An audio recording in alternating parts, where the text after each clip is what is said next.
तो खबर आ रही थी कि जेराल्ड आर फोर्ड भी अब भेज दिया गया है मिडिल ईस्ट में, अब्राहम लिंकन भी अब मिडिल ईस्ट के अंदर हैं। अब ये सारे कहां हैं? ये सारे एयरक्राफ्ट कैरियर्स वापस बुला लिए गए, जंग छोड़ के भाग गए। अमेरिका हाफ हार्टेडली इस जंग को लड़ रहा है, आधी टेक्नोलॉजी से लड़ रहा है, क्या चाह रहा है? और अभी ये जेराल्ड फोर्ड, अब्राहम लिंकन, ये कहां होंगे? देखिए, 4 कैरियर बैटल ग्रुप्स अमेरिका ने भेजे थे वहां पे, जिनमें से जो कि इनका कैरियर था जेराल्ड फोर्ड, वो हिट हुआ था जी। ईरान ने उसको हिट किया था बैलिस्टिक मिसाइल, क्रूज मिसाइल और ड्रोन से।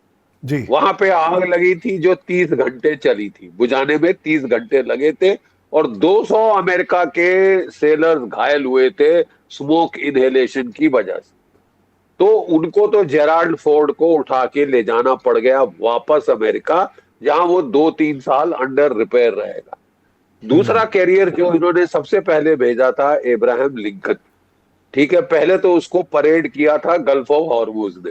ईरान ने 50 टेस्ट फायर किए बैलिस्टिक एंटी शिप मिसाइल, और अमेरिका समझ गया कि अगर रिस्ट्रिक्टेड वाटर जो गल्फ में रखा इतना बड़ा जहाज, तो वो जहाज ठुक जाएगा। 5000 नाविक जो है अमेरिका के, वो बॉडी बैग्स बन के आ जाएंगे। तो उन्होंने फट से अब्राहम लिंकन को भी हटा लिया, जेराल्ड फोर्ड को भी हटा लिया, और 1000 किलोमीटर दूर रखा। देखिए, आपके जो फाइटर्स हैं एयरक्राफ्ट कैरियर्स पे, उनकी रेंज 300 और 400 किलोमीटर की है टर्न अराउंड। अगर आप 1000 किलोमीटर कर दें तो कैरियर का होना ना होना एक बराबर। जी, ठीक है। और वो अब्राहम लिंकन को भी चोट पहुंची थी, लेकिन इतनी ज्यादा नहीं, वो रिपेयर करके वापस ले आए। तो आज के दिन एयरक्राफ्ट कैरियर्स वहीं के वही हैं, अभी तक वहां से हटने की खबर तो नहीं आई, लेकिन वो कुछ कर नहीं पा रहे। 1000 किलोमीटर दूर रखना पड़ रहा है जी। और त्रिपोली, शिपोली, ये दूसरे एम्फीबियस कैरियर, वो भी इन्होंने भेजे थे, वो भी आसपास मंडरा रहे हैं, फायरिंग रेंज के अंदर नहीं आ रहे मिसाइल है कि अगर उस रेंज में आए तो उनके जहाज डूब सकते हैं, अच्छा जानियों का नुकसान हो सकता है, बॉडी बैग्स बढ़ेंगे। तो फिर तो आप समझ लीजिए कि डोनाल्ड ट्रंप साहब की पॉलिटिकल फ्यूचर तबाह जी। काफी प्रेशर पड़ रहा है, काफी तबाह होने की खबरें भी हैं। लेकिन सर, अभी हाल ही में एक ब्रेकिंग खबर आई थी बिल्कुल हमारी कॉन्वर्सेशन से थोड़ी देर पहले, कि हूती रिबेल्स ने एक प्लेन पर कब्जा कर लिया था। अब हिजबुल्ला और हूतीज, इनका सपोर्ट लेके ईरान क्या कुछ नई टैक्टिक लगाएगा? क्योंकि एसिमेट्रिक वॉरफेयर के लिए आईआरजीसी जाना जाता है, और अब यहां से बैकफुट पे धकेलने के लिए, होर्मुज का हम फैक्ट समझ गए, लेकिन यूएस और इजराइल को बैकफुट पे धकेलने के लिए, जंग के मैदान में पीछे धकेलने के लिए, क्या अब हूतीस का और हिजबुल्ला का इस्तेमाल होना शुरू हो जाएगा और हर तरफ तबाही देखने को मिलेगी? देखिए, ये बोलते हैं ना कि पागल लोगों के हाथ में, बंदरों के हाथ में उस तरह दे दो तो नुकसान ही नुकसान होगा। ठीक है, अब यहां इतनी ताकत अमेरिका के हाथ में दे दी है, और उनका सरगना अगर एक इंसान हो जिसकी दिमागी हालात के ऊपर सवालिया निशान है, फिर तो दुनिया का नुकसान होगा ही। आप ईरान को ज्यादा तंग करेंगे, छेड़ेंगे, उसका अगला मूव क्या होगा? हouthis को बोलो कि रेड सी भी बंद कर दो, 22% रोक दिया हॉर्मुज से, 15% रोक दो ये रेड सी से, बाबल मंदेब स्ट्रेट से, और कर दो दुनिया की तबाही पूर्ण रूप से स्वाहा। कर लो जो करना है। और ये भी लगे हैं कि साहब मैं करा कर ही छोड़ूंगा। क्या हासिल होगा आपको? दुनिया की इकोनॉमी तबाह करके आपको क्या श्रेय मिलेगा? आपकी खुद की इकोनॉमी भी मार खाएगी।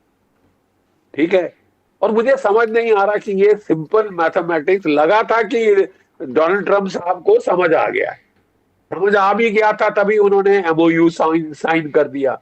जहां एमओयू साइन कर दिया, तो जो मागा के जो पागल लोग हैं वहां पे कुछ जो मैड, एक उसके अंदर एक मैड तबका भी है, फ्रिंज, लूनेटिक फ्रिंज, उसने बोला सरेंडर डॉक्यूमेंट साइन कर दी, लड़े जाओ, लड़े जाओ, है काबिलियत।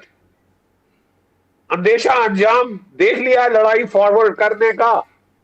गल्फ ऑफ हॉर्मुज तो बंद है, बाबल मंदेब स्ट्रेट भी बंद करा के आप साबित क्या करना चाहते हो कि रही सही दुनिया की इकोनॉमी में अगर कुछ स्कोप था बचने का, वो भी हम खत्म कर रहे हैं। कि दुनिया की इकोनॉमी को तबाह करके डोनाल्ड ट्रंप साहब अपने आप को चंगेज खान बोलेंगे या क्या, वो खुद पे चोट पहुंचा रहे।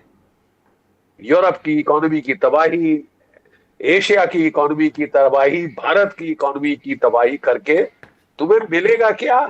जी, एक सवाल और पूछूंगा सर। जिस हिसाब से अभी डोनाल्ड ट्रंप ने खुद आके कबूल किया था कि मुझ पे असैसिनेशन का थ्रेट है, पता नहीं मैं कितने दिन और लकी रहूंगा, इसके बाद कल ही खबर आई कि ग्रैहम की डेथ हो गई, जो बहुत ही सीनियर मिनिस्टर हैं, जो बहुत ही सीनियर सेनेट मेंबर हैं और ईरान के खिलाफ हमेशा बहुत एग्रेसिव रहे हैं, वॉर को पुश करने में रहे हैं, ईरान की हिट लिस्ट में थे। हालांकि कोई औपचारिक सबूत नहीं है कि उनकी डेथ में ईरान का कोई लेना देना है, लेकिन क्या अब ट्रंप पे असैसिनेशन अटेम्प्ट हो सकते हैं और क्या ऐसी कोई खबर आ सकती है कि ट्रंप को असैसिनेट कर दिया गया?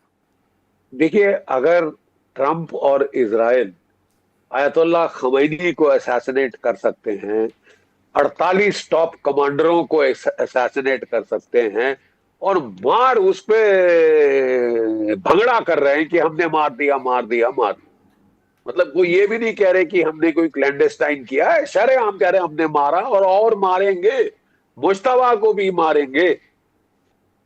ठीक है, तो कल अगर दूसरे आपके बर खिलाफ यही करें, उनकी टेक्निक अलग होगी, वो टेररिस्ट के थ्रू वो करेंगे। ठीक है, लोकल या कहीं और के टेररिस्ट लगा लगू के करने की कोशिश करेंगे। इतना आसान तो नहीं है, मैं साफ कह दूं, क्योंकि यूनाइटेड स्टेट्स दो महासागरों के बीच है। मतलब उसकी जो जैसे कहते हैं ना किले की मोट होती थी, ये तो किला है अलग से, वहां है, वहां पे जाके किसी का मारना कर पाना बहुत मुश्किल है। लेकिन ये जरूर है कि डोनाल्ड ट्रंप साहब को बड़ी सिंपैथी मिलती है। जब उनपे असैसिनेशन अटेम्प्ट हुआ था और उस वक्त वो डरे नहीं थे, साफ कहना पड़ेगा कि वो मतलब हैरत में पकड़े गए तो उनको भी समझ नहीं आया क्या, तो थोड़ी बहादुरी दिखा दी। जो जब उनको वियतनाम जाना था लड़ने के लिए, तब वो वहां से चिकन आउट हो गए थे। अरे 5 बार इन्होंने टूर ऑफ ड्यूटी वियतनाम में डॉज करी है।